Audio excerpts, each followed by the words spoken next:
Well, it's who I am, and it's what I do.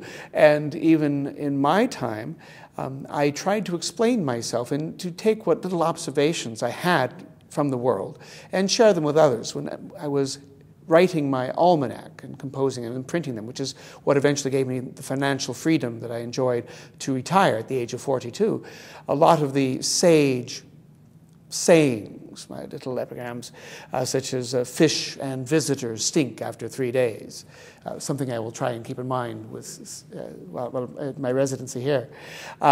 Where there is marriage without love, there shall be love without marriage. These things were, in addition to trying to get people to buy the almanac for the enjoyment of it, it was also to try and give people thought that they might be able to find of use. Because things are simply true do not necessarily make them useful, but things that are useful, I find, have a certain truth to them which should be repeated. And so I would take certain elements from the stories and newsletters that I would read and sometimes rephrase them and give them to others to try and improve their life. We were in a country that was within 50 miles of the eastern shore for the most part. Most of our population was simply concentrated along the eastern seaboard.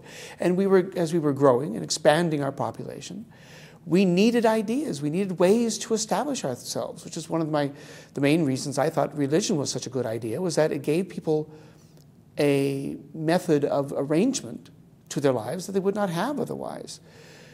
So here I am, continuing the same practice of trying to share and give insight to and help if there's any way that I can. I do not preach. I simply answer questions and tell from our examples. For even though our times are very different, it is also to be learned that we have much more in common than we do apart. And so some of our struggles with founding a nation, with governing that nation, with dealing with issues of health care, with monetary inflation, with relationships with other countries, military power, all these issues we dealt with too, although on a much smaller scale. But you still honor us with statues and counties and cities and states named after some of us, putting us on your currency. So perchance you are still looking to us for some degree of answer. If I can bring forward some answers, that is what I'm here to do.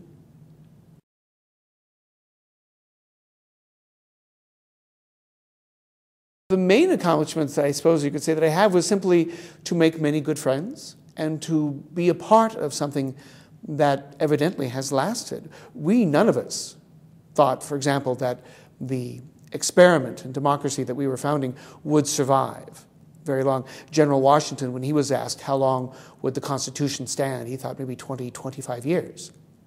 And here it is over 200 now that the basic structure still stands, perchance a little bit too rigidly. Maybe you should be more willing to change the entire structure and reinvent it yourselves.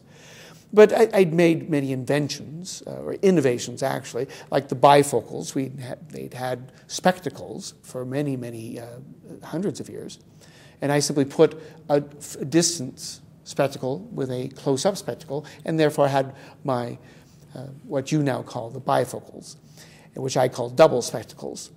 The little arm grabber thing, you grab here and it pinches at the other end to grab books and cans off shelves, that I invented. The Franklin stove, the lightning rod, possibly my most useful invention, and the glass harmonica, where you've taken your finger and rubbed it around the rim of a glass. Well, the lightning rod, for example, is very much like that in that it had existed for millennia. People had been building steeples and tall structures, and they were being struck by lightning quite readily. All I did was find a way to ground the power so it didn't blow the building apart. So these things have proven to be useful, and indeed, as I understand it from your philosophers, your scientists of today, that really a lot of the electrical theory that we discovered and wrote down still is basically unchanged and in many ways not improved upon in the theory, but certainly improved upon in the practice.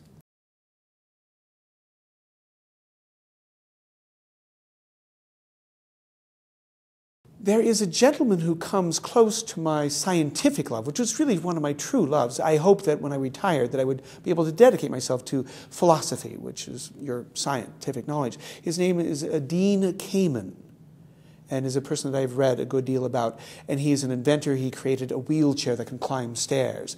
And like myself, when he was very young, he designed a medical implant for his brother to help him. And I created a catheter. Excuse me, good lady, this is a bit of a delicate subject but a catheter which goes up the urethra and it relieves the bladder when it cannot relieve itself. And I designed one that a jeweler, a friend of mine, made out of silver. And Dean Kamen created I believe, some sort of insulin pump, which helped his brother attain a better health. So there's a similarity there. But he and I have a similarity in that we both see a problem, not as its whole, but in its parts.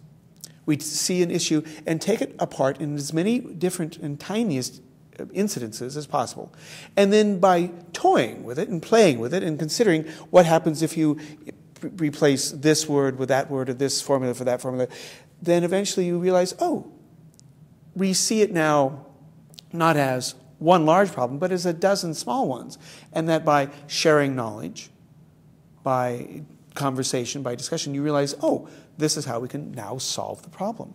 And same like bifocals. What is my problem? My problem is that I have to keep taking away the pair of glasses I wear to read the lips of the lovely lady across the table from me who's speaking French, which I speak poorly. Je parle français très mal. I speak French very badly. And then the other pair of glasses, which I'm putting on so I can see what I'm eating, because of course we're eating by candlelight. And I'm tired of this changing. And I realize I'm only viewing the upper glasses, of the upper portion of the faraway glasses, and only making use of the lower portion of the close glasses. So why not combine the two? By taking the issue apart, then the answer becomes simple.